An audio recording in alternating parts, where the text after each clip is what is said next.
Heidi ho! And as you know, are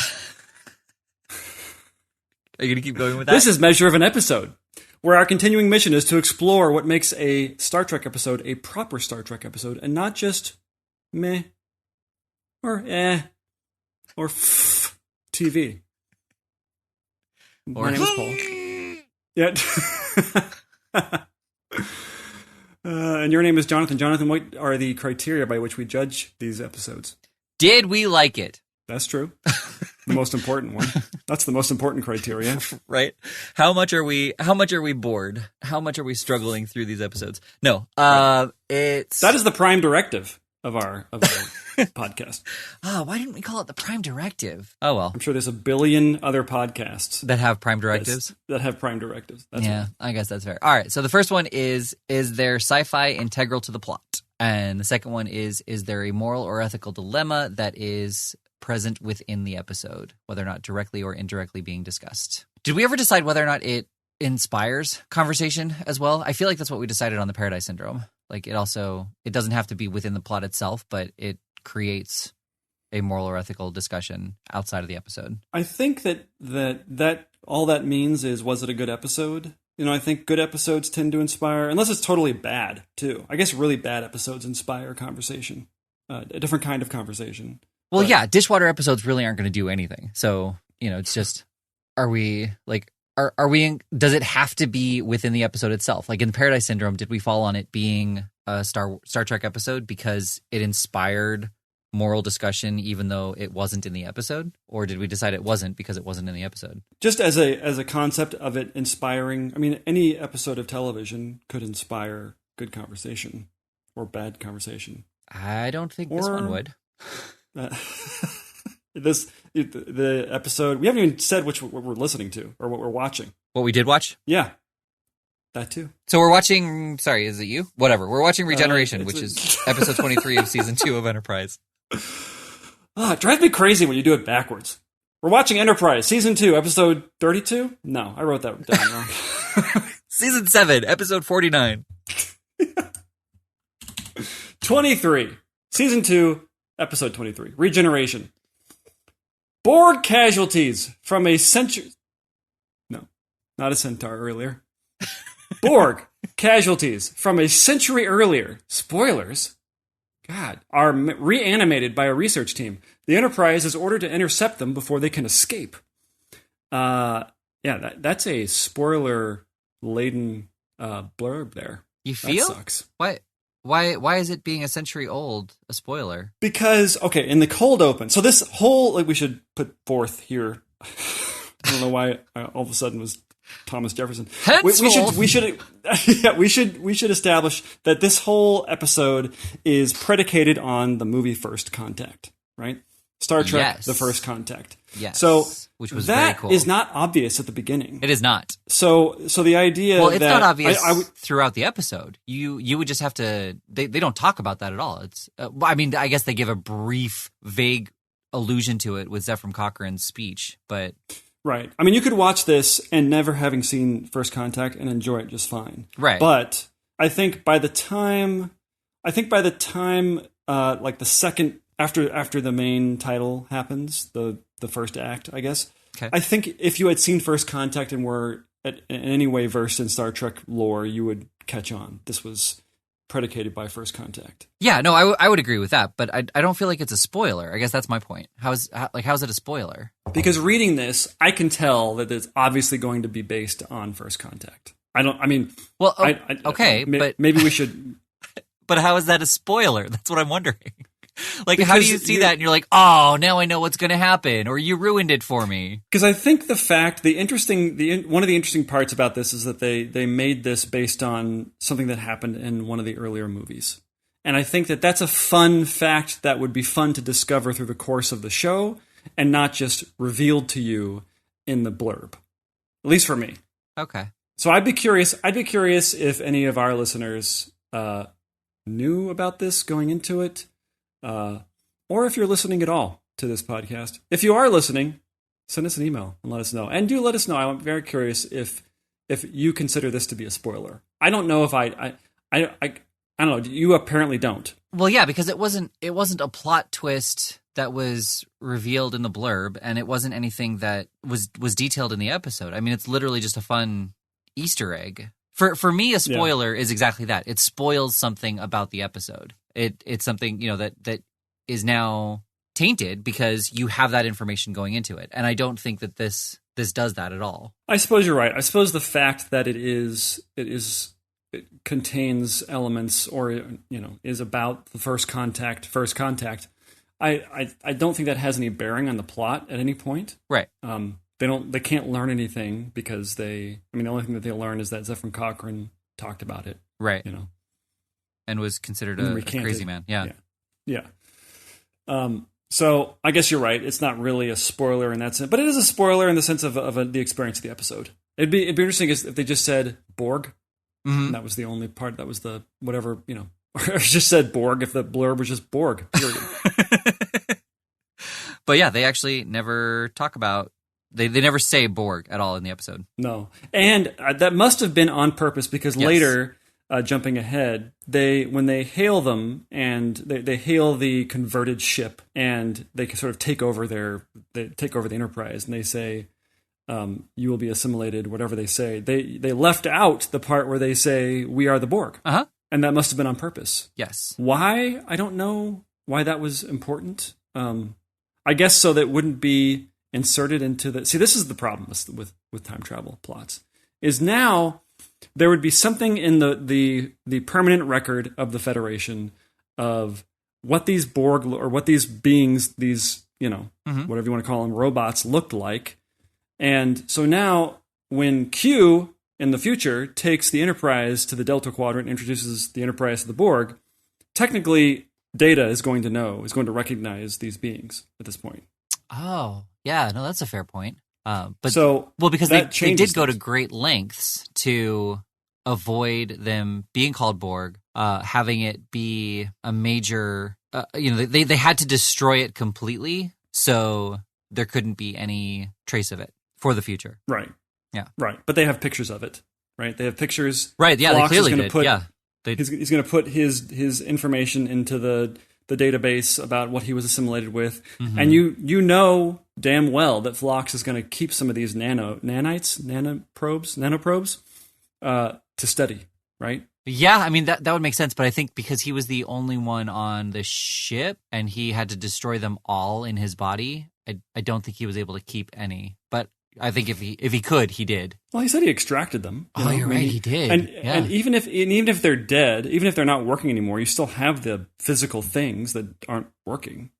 So yeah, and then there's the whole Borg sphere in the Arctic that's just lying there. Right. Yeah, which was cool. I like that they took that the idea that when they exploded the Borg sphere, there would have been detritus from that explosion that would have landed on Earth somewhere. Uh-huh. I guess it landed in the Arctic, and this is what happens when you deal with the Borg.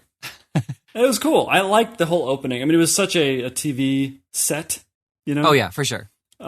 Like when they would walk around and the whole set would shake, like supposedly the super heavy metal that was littering the Arctic Circle, it was like just jittering every time they stepped down the snow.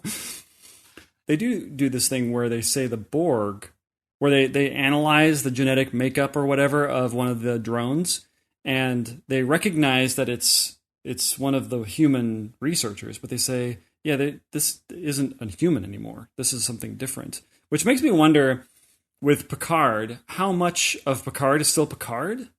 And did they do sort of a total reconstruction of Picard from what little of his DNA was left, and they kind of grew back his body at a certain point? Because I got the impression that when you're assimilated, most of your physiological anatomy is gone, that you retain some things, but it's kind of like you're a RoboCop now. Like most of your flesh is gone. So I guess I wonder, like, how much is Picard some sort of chimera now of not really this? He was never really the same, right, as he was before he was assimilated. Right, but I think also it was him specifically. They left him to be mostly human, so he would be able to have those individual memories and have the communication with the Federation. So he was left, as mostly human or Right. He was some sort of he was a special case. Yeah. Which totally goes against the Borg philosophy, I guess you could say. Yes. So does the Borg Queen, by the way. The idea that there would be a Borg Queen. I mean, we can talk about it when we get to the episodes where she's involved. Or, on our special episodes where we discuss the movies.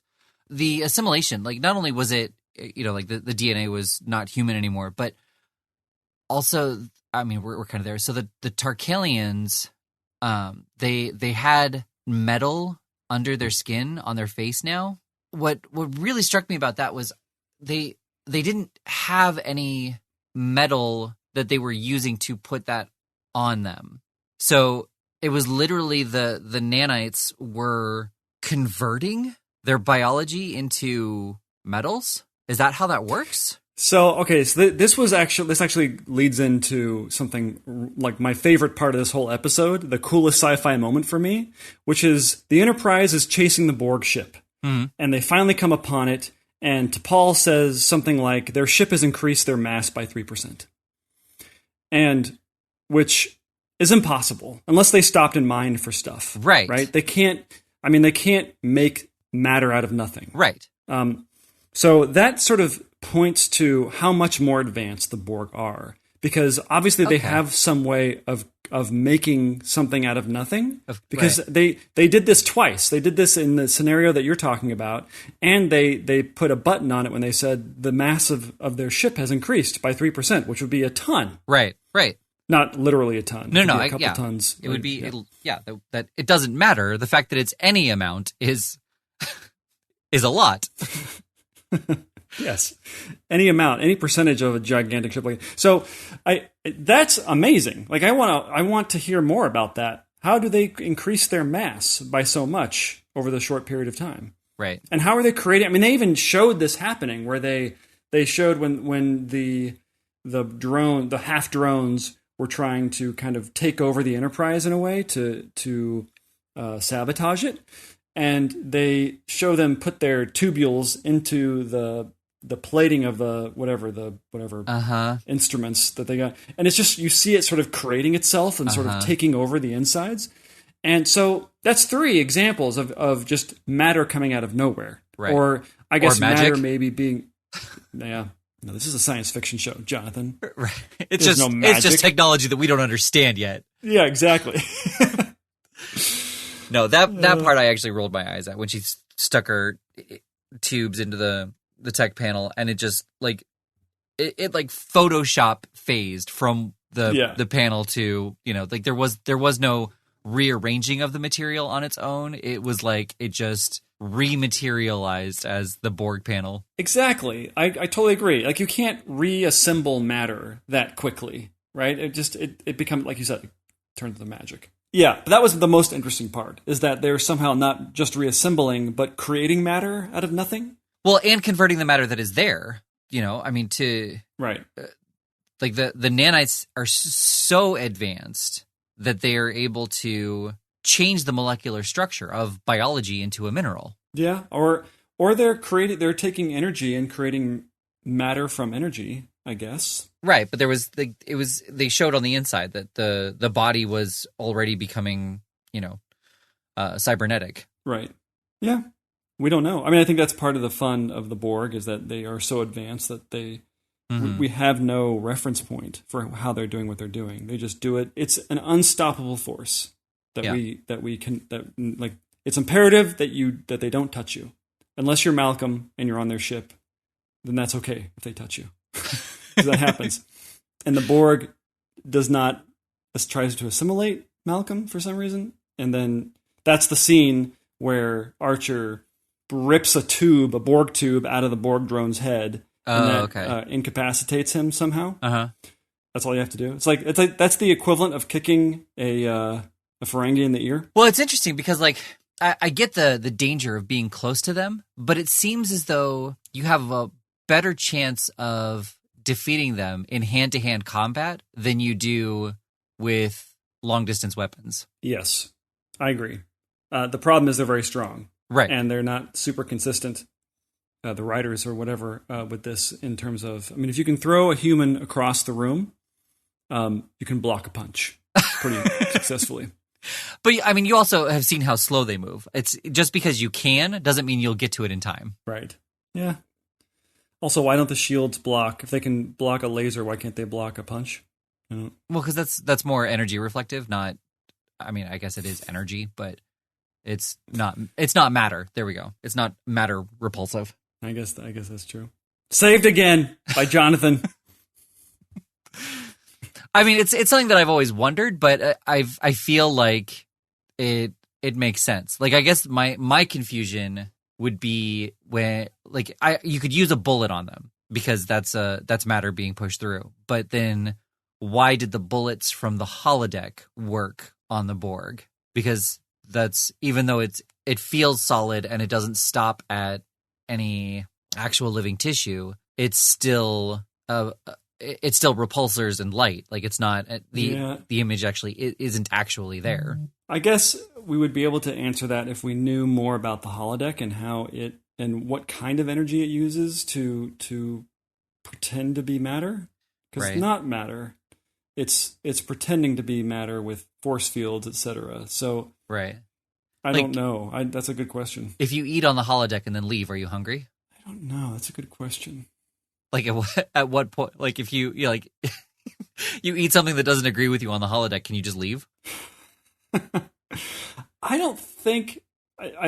They've never let on that anything in the holodeck can have a chemical reaction.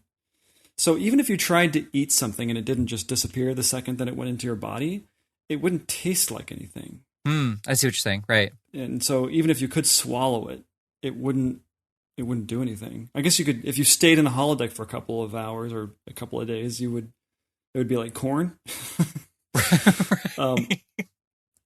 It wouldn't digest because there's nothing chemical react. You probably have terrible indigestion, I guess. Well, that's a good question. Has anybody ever eaten a holodeck burger? I don't know. I know they've drinking. They've drank. They've drank. Drinking? Have drunk. They've drunk. They drank. They have drunk. Because we see that a couple times, like in the Old West, they take shots of things. My guess is that it just disappears the second you put it into your mouth. Right? Yeah, because it doesn't have the light emitters anymore. Well, but there is an episode where they're having a snowball fight and the doors open and the people standing outside actually get hit with the snowballs. And there's an episode where two characters actually do leave the holodeck and they fade away from like the ground up. They don't just disappear as soon as they hit the door. Yeah. So there's got to be something about like remnant technology. I could invent a reason why that happens, but right. I don't know for that kind of podcast. Right. Well, that's definitely more a writing oversight rather than a technical reason. Well, I mean, they're fairly consistent with the holodeck stuff. They keep it fairly magical, I think, for a purpose. Right. It's like the time travel. Like if you start thinking about it, it starts to degrade quickly, very quickly. Yeah, no, that's true. But anyway, all of that to say, that's why a phaser works on a Borg or that's why a phaser doesn't work and a punch does. I loved this episode, by the way. I felt like it's my kind of episode. I mean, the cold open is one thing, but then, or all the stuff in the Arctic Circle is sort of its own little mini movie. And then we get to the Enterprise a couple of acts later. Mm-hmm. And then you're just sort of thrust into the plot. Mm-hmm. And it becomes this kind of mystery, not heist, but chase plot. Yeah. And I loved it. Like, I'm starting to really like Enterprise. I always thought Enterprise was a little just slow and kind of bumpkin, I guess. Right. But it's not. Like, they have these episodes where they hit the ground running, and it's very fun. It's like a mystery. And I was wondering, how are they going to get out of this? Because, I wanted it to keep going. Yeah. I didn't want this to end. And that my only complaint about this episode is that they didn't quite cliffhang it to my satisfaction. I mean, okay, so put it this way. What if one of the Borg that they found buried in the snow, frozen, was a member of Voyager? That would have been cool, but... Exactly, because all it does is it starts saying, okay, number one, is this post-Voyager returning to the Alpha Quadrant or pre, meaning... Well, but it's pre because it's it's during first contact. Exactly. So that's my point, is that when did this person get assimilated? Because we don't know. The Borg obviously can time travel. They do it in an instant in first contact. Right. So they can time travel whenever they want, supposedly, which means they should be doing a lot better in the war against the Federation. But that aside, it would ask so many questions that they could later answer in the show, because I know they get into some sort of time war or whatever. But it would ask the question, okay, did this happen when? Because the Voyager, they interact with the Borg all the time. So it could be a moment where you could explain in some later down the road where Ensign Kim gets assimilated, works for the Borg for a while, does a stint, is part of First Contact because they traveled back in time because they needed some drones, or that's just part of working for the Borg. And then at some point he escapes or something like that, and like he's an older Kim, and so he dies with the rest of the Borg in this episode, right? So that could be the end of Ensign Kim. Like, it would be so interesting if they did something like that. Right. But they didn't do that. Right. And also to get into that, I mean, you would have to, like, the writers would clearly have to explain, like everything you just said. Like, the Borg have time travel. It's doable, though. It is, but it's not, like, the writers would have to explain it. Like, in interviews outside of the episode. They wouldn't be able to explain it within the episode. No, you would need several episodes to get, or at least two, to get down to the, like, I think that he'd have to live, right? And they'd have to sort of rejuvenate Ensign Kim and ask him how he got to where he was, how he got to be a Borg. And eventually that would be explained. Right. But I don't know, it would have been so much more interesting if we had recognized one of them. Because then we're like, oh, Ensign Kim was part of the battle in First Contact. Mm-hmm. That's amazing, right? Mm-hmm.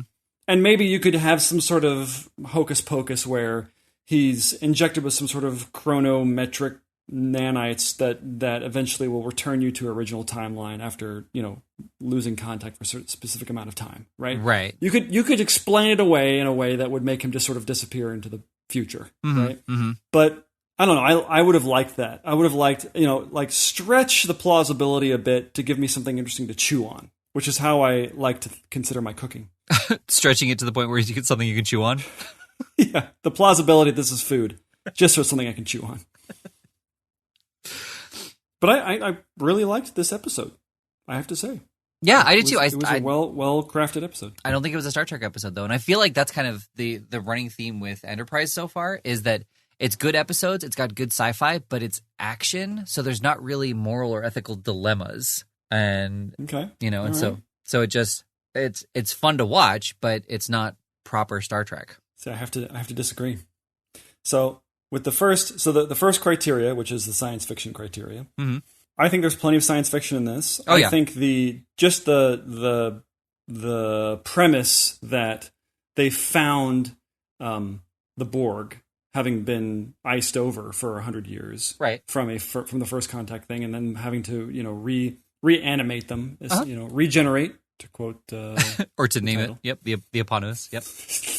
Yeah, it's called a callback, people. So they have that, and all of the Flock stuff I felt was very science fiction-y. I really liked. I mean, I like him a lot. I know you hate him, but I liked that whole bit where he gets infected or assimilated, and his body is trying to fight it off, and all of his different ways of trying to fight it off himself, and blah, blah, blah.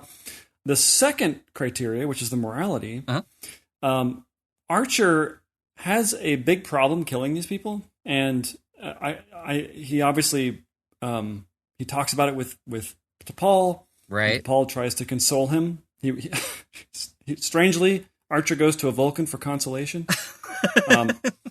Bad move. But so he has a big problem with this, and I think it kind of goes to, I guess, the naivete of the early Federation, right, or I guess of early Starfleet, and that you're just going to have to start killing people if you want to be a part of this universe. You know what to do with that gun, Doc. Yeah. You have phasers, right? Do they have torpedoes? I don't know if they have torpedoes. I don't think so. Not yet. Yeah, and they have giant. I mean, he tells Archer. No, Archer tells Malcolm to go figure out. Does he tell him how to beat these guys with the? No, I guess he takes that initiative upon himself. But regardless, he is faced with the morality of killing first of all, innocent people in his eyes. He doesn't really know that much about the Borg and that they aren't really people anymore. Right. So, but regardless, the excavation crew were innocent people. Right. Yeah. But he says, I'm not willing to consider these people a lost cause yet. Right. They are still, in his mind, they're still people, so we're going to go after them and endanger the crew of what is obviously an advanced race. Mm-hmm. So far advanced than us. Yeah. And so I think that his bout with that morality kind of satisfies that criteria for me. And I can see. Yeah. I mean, it doesn't have to for you, but like that was enough. No, right? yeah. Obviously, it wasn't laced with the morality. Right. It wasn't laced. I mean, but they had a discussion about it. It wasn't. I guess it's just presented in a different manner in Enterprise than it is in Next Generation, and I mean that's probably on purpose because it's two different captains and two different centuries and all that sort of thing. But for some reason, I guess on Enterprise it seems like it's one scene and that's kind of the end of it. But on Enterprise, they actually did mull about it, and it wasn't just You mean Next Gen? Yeah. So yeah, no, I'm happy to concede. You're right. That was a conversation, and that is the moral dilemma. And you're right. It doesn't seem to be present the entire show. Where it was with Picard, I think there would have been this overhanging thing of I'm going to push this morality to the last moment. Which I guess kind of happens with Archer. You can tell that he has a big problem flushing these people out of the airlock. Right. Oh, yeah. Yeah, that was a great scene. But that's kind of the end of it, in a way, right? Picard would have mulled about. Whether or not it was the right choice, yeah. Yeah, with his tea. Yep, while he sits in his comfy chair in his quarters. Looking at his fish. So since we're there, and I didn't bring this up in the episode, but one of the things, like, Patrick Stewart actually had a problem with those fish. He felt like such an advanced society, and who they were and what they were about and what Picard was about, he would not keep any living creatures contained in his office, or for his own amusement. And so that was another thing that Jellicoe came, like, that was a reason why Jellicoe was there and why he got rid of the fish, because Patrick Stewart felt that Picard wouldn't have them. But because he'd already had them for 6 seasons, he couldn't just suddenly get rid of them. Oh, well, I mean, I think a great way to explain it away is that they're holographic. It's time for a change. Just computer and program. I mean, Picard has been told several times that they're not real fish. Like, it's part of, he can just change whatever he wants. He can have a shark in there if he wants. Like, it. Or they're just, they're robot fish. Like, I mean, we have those. They're just designed to swim around inside. They just look more advanced. They're Borg fish with a little eyepiece on the side of the fish. Cyborg sushi. No, that does not sound good. No, I wouldn't eat there. Yeah, take some wasabi and oil. Unless it was regular fish served by a Borg. No, I still wouldn't eat it. Although you'd know it was fresh. Like, they could actually bring out the fish to you. You'd know it was the fish you wanted, and they would just slice it up in front of you. Well, they would inject it with nanites, which would then reassemble everything into steak, into steak and into fillets and whatever. Is that how the Queen dines? She doesn't eat. She's literally a head with a spine. Yeah. Yeah. I mean, the thing about the Borg is that there is no reason, as far as I can tell, for them to maintain any kind of physiology that is, what do I want to call that? Not robot, but the other, like, human, flesh, whatever that. Organic? Whatever you call that. Organic. Good job.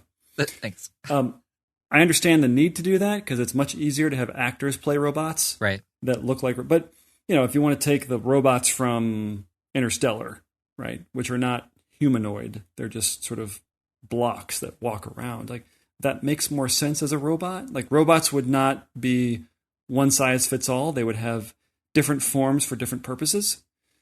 Just like your washing machine doesn't look like a vacuum cleaner, like, right. They all have different forms for different purposes.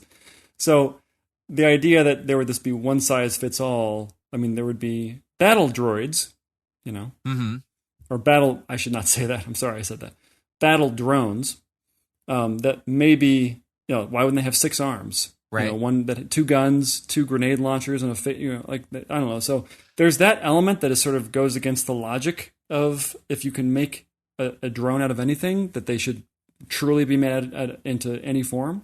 But the idea that the queen wouldn't just be a consciousness somewhere, that she would be a true form, unless she made that form to be more acceptable on the Enterprise when in First Contact.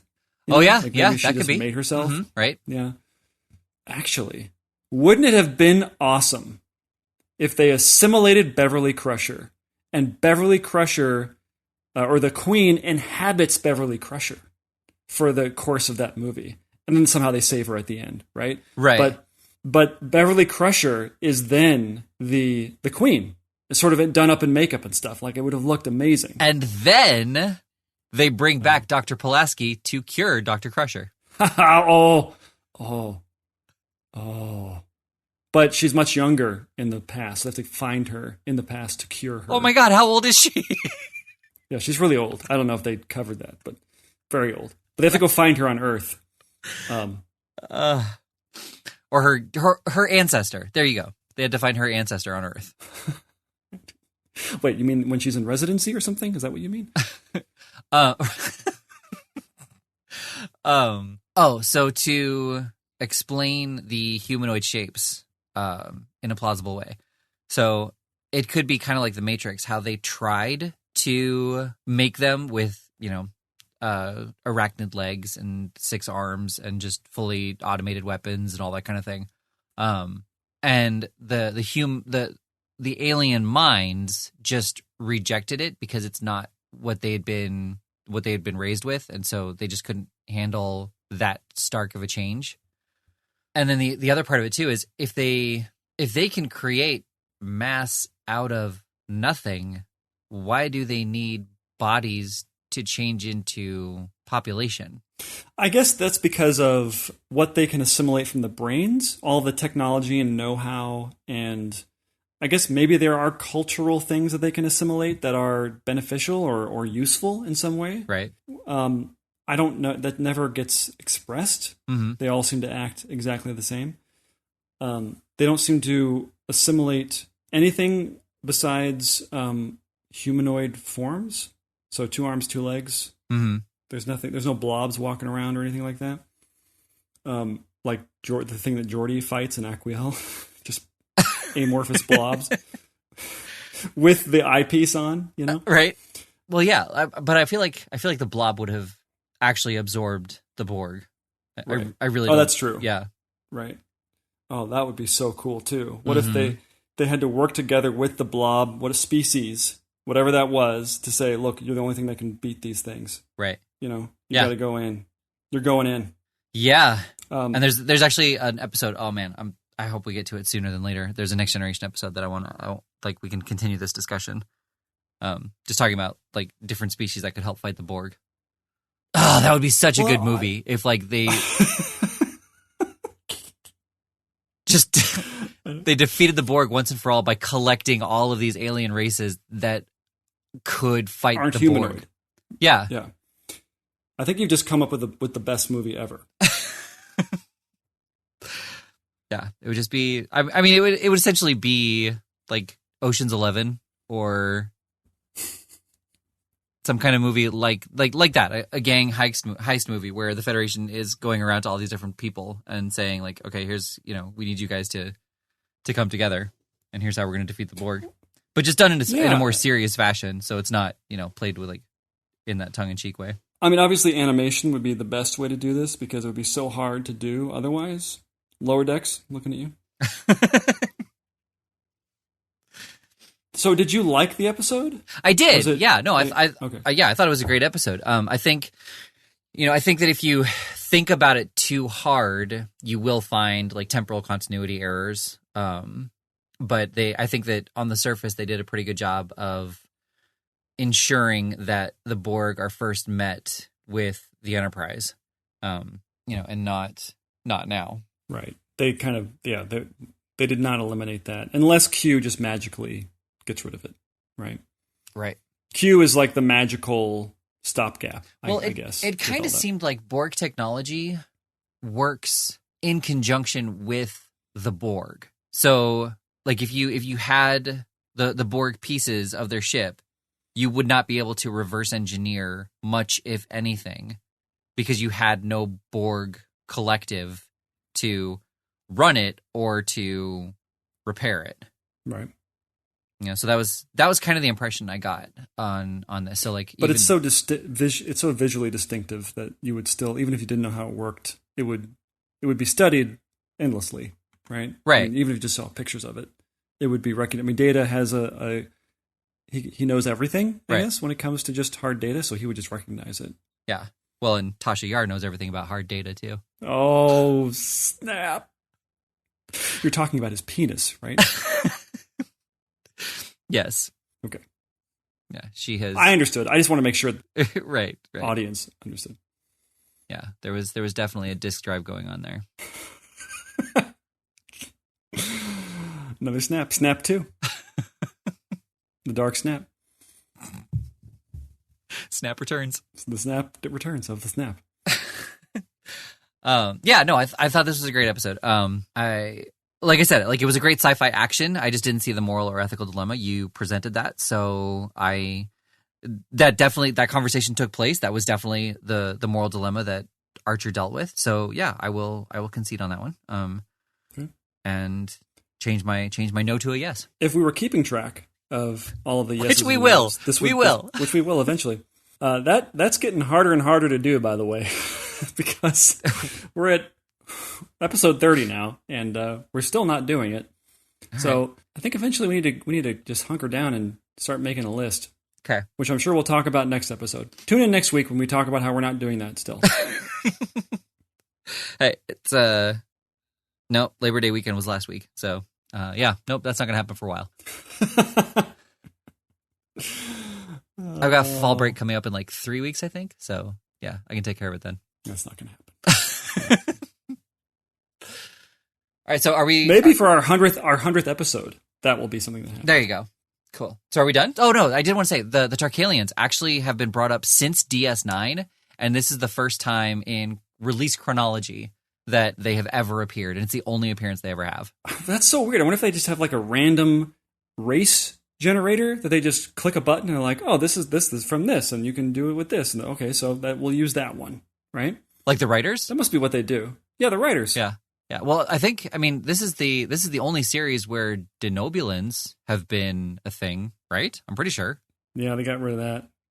So I wonder if their species dies out. Well, there hasn't been a show after Enterprise. Well, right, but I mean, I guess it's in the past. Yeah, too. in the Star Trek timeline, I almost said Star Wars. In the Star Trek timeline, that one too. Right? I love the Doctor. You know, and his regenerations. That's what made me think of Star Wars. Or the Doctor in any Star Wars. Anyway, yeah, like this in the Star Trek timeline chronology, this is the first show, and there's no other show that shows the denobulins. So right, that is interesting. I wonder what happens to them. Right. And what's interesting too is like they, you know, the Andorians, the Andorians, is that right? The blue people. Andorians, yeah. Okay. Andorians. They have like one appearance in one of the later series, in the background somewhere, and I forget where it is. But other than that, like they have a huge role in Enterprise, which we haven't even seen yet. Jeffrey Combs like plays the main Andorian, and he's in like a full season's worth of episodes. And we haven't seen any of them yet, I don't think. No. But anyway, interesting that they were in Enterprise in the original series, and then they never do anything again in the rest of the series. My guess is that Phlox does not entirely rid himself of nanobots. They just become dormant. And eventually, after his stint on the Enterprise, his immune system succumbs to Borg assimilation. And he goes back home and his entire race is assimilated. Oh my god. I love it. Yeah. That's my guess. That's horrible. Hey, Star Trek can be dark too. I know. That's just what a tragic end. Okay, yeah. I'm definitely setting that to to John Billingsley. Actually, that's a good idea. Does he have a tweeter? He does. Tweet, he does. Twitter? Yeah, we follow him. Yeah. Oh, please do that. I'm going to. Yeah, I'll wait until next week when the episode comes up. But I mean tomorrow when the episode comes up. Damn it! You ruined it for everybody. All right, let's see what we're watching next. Okay. Voyager. Oh, good. Voyager. I want to give myself Voyager? three options. Voyager. Season 6, Episode 19. Oh, wow, getting into it. Child's Play. Uh-oh. Uh-oh? Yeah. Well, what's the blurb? Oh. I wonder if it's the episode with Michael McKean in it. 7 of 9 should be overjoyed after Icheb's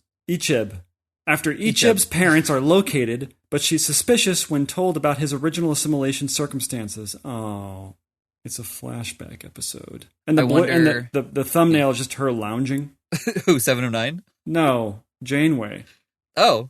Yeah. Strangely, 2 episodes away from the last Voyager we watched, which was Live Fast and No, that was a long time ago. Never mind. But still, yeah, it's interesting that our generator, is not bouncing all over the place. I feel like at this point we would have at least one episode from each season. Right. And, I think we've just about finished all the episodes of season 5 in exactly the original series.